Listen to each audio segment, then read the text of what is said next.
इस वक्त हम मौजूद हैं रांची के पीएमएलए कोर्ट के बाहर, जहां आज मंत्री आलमगीर आलम को ईडी द्वारा पेश किया गया।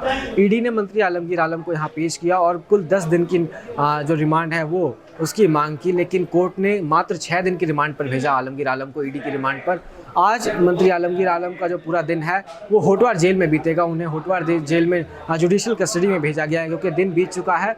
ईडी ने ऐसा दावा किया है कोर्ट में कि जो कैश बरामद हुए हैं वहाँ पे कई डॉक्यूमेंट्स भी मिले हैं। उन डॉक्यूमेंट्स में मंत्री आलमगीर आलम से जुड़े हुए कई ऐसे चीज़ हैं जो ये प्रूव करता है कि उनकी भी मिली भगत है उस कैश के साथ। तो ये एक बहुत बड़ा सामने आया आज ईडी के द्वारा। इसके अलावा जो आलमगीर आलम के पक्ष के जो वकील थे उनका ये कहना है कि आलमगीर आलम का कोई इससे रिलेशन नहीं है इस केस से। यहाँ तक कि उन्होंने ये भी दावा किया कि जो संजीव लाल है उनका भी कोई जुड़ाव नहीं है इस पूरे मामले से। जो कैश बरामद हुआ था वो जहांगीर के यहाँ से बरामद हुआ था और वो इंडिपेंडेंट है, उनका कोई रिलेशन नहीं है इन दोनों व्यक्तियों से।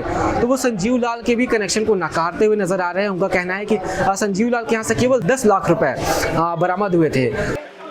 आवाज पे ईडी का सम्मन आया। उस समय ये बरहवा में अपने कंस्टिट्यूंसी में थे, रांची से करीब 450 किलोमीटर दूर थे। ये नेक्स्ट डे वापस आया कि सम्मन आया है, हम कंप्लाइंस करेंगे, कोई हमारे ऊपर कोई गड़बड़ी नहीं है। मंडे को आए, ट्यूसडे को 10:30 बजे का टाइम था, ट्यूसडे 10:30 बजे ये अपीयर कर गए ईडी के। दिन भर जो पूछताछ हुई सारा कॉपरेट बोले कि कंटिन्यू किया जाएगा नेक्स्ट डेट का। नेक्स्ट डेट ये चले गए, कल भी चले गए।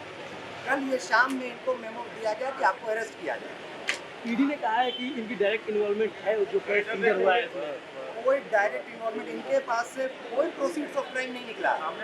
कोई जहांगीर करके व्यक्ति है उनके यहाँ से निकला, इनके कोई संबंध नहीं। उनकी मेडिकल कंडीशन कैसी है, क्या मेडिकल किया है? मेडिकल देखिए 74 ईयर्स एज ऑन करो और ये स्लीप एपनिया अभिषेक ऑन करो। रात में जब सोते हैं तो इनका ऑक्सीजन लेवल घट जाता है और उसके अलावा है हाई बीपी है, शुगर है, तो सारा दवा चलता है। कल रात में भी इनको ऑक्सीजन का मशीन इनकी ऑफिस में जाके लगाया गया है, तभी ये रात में रह पाए, उसके बिना नहीं। और ये पुराना प्रॉब्लम है, करीब 7-8 साल से था, उसके बाद कोविड हो गया। कोविड में और ये प्रॉब्लम एग्रेवेट कर गया। कब से शुरू हो गई इसकी रिमांड? कोर्ट ने क्या कहा? कोर्ट ने अभी 6 दिन के रिमांड का बोला गया। आज बुधवार भेजा जाएगा, कल से रिमांड स्टार्ट। मतलब आज एक दिन की जुडिशियल कस्टडी और कल से रिमांड। आज एक दिन तो सर स्वास्थ्य के आधार पर कुछ राहत मिलने की उम्मीद है सर? बोला कोर्ट का डायरेक्शन है कि मेडिकल एड सारा इनको प्रोवाइड किया जाएगा, जो इनका इक्विपमेंट वगैरह है वो इनको मिलेगा। तो ऐसे में ये देखना होगा कि किस प्रकार ईडी और नए तथ्य सामने लाती है, क्योंकि अब तक का यही है कि ईडी अभी जांच कर रही है, पूछताछ कर रही है। अभी ये भी हो सकता है कि जो ईडी के कस्टडी में अभी इस वक्त तीनों लोग हैं, जहांगीर भी है, संजीव लाल भी है और अब मंत्री आलमगीर आलम भी चले जाएंगे कल से। तो तीनों को हो सकता है कि एक साथ ईडी साथ में बिठा करके पूछताछ करे और कुछ नए तथ्यों को निकालने का प्रयास करे।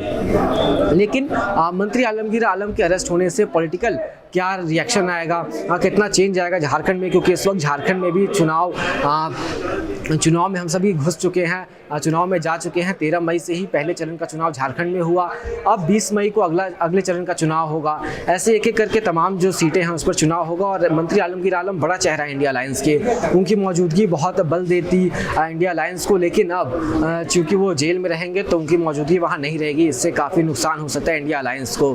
मंत्री आलमगीर आलम पाकुड़ से विधायक हैं, पाकुड़ राजमहल लोकसभा क्षेत्र का हिस्सा है, वहाँ भी चुनाव होने हैं 1 जून को। ऐसे में अगर वो वहाँ नहीं रहेंगे, वहाँ की जो चुनावी जनसभाएं हैं, जो चुनावी कनेक्शंस है, जो पॉलिटिकल जो रैलियां हैं, अगर उनमें उनकी मौजूदगी नहीं रहेगी तो एक प्रभाव पड़ सकता है, थोड़ा एक परेशानी हो सकती है इंडिया अलायंस को। वो बहुत बड़े नेता है, संथाल परगना के अल्पसंख्यक समुदाय में उनकी बहुत पकड़ है, सबसे बड़े नेता हैं अल्पसंख्यक समुदाय के झारखंड में। और इंडिया जो अलायंस में जो कांग्रेस पार्टी है उसके विधायक दल के नेता हैं, तो इस प्रकार से वो बहुत बड़ी शख्सियत है झारखंड के पॉलिटिक्स में।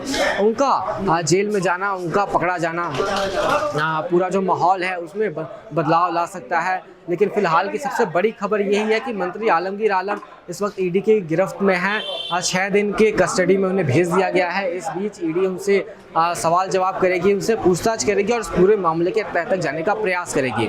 फिलहाल के लिए बस इतना ही अपडेट है। धन्यवाद।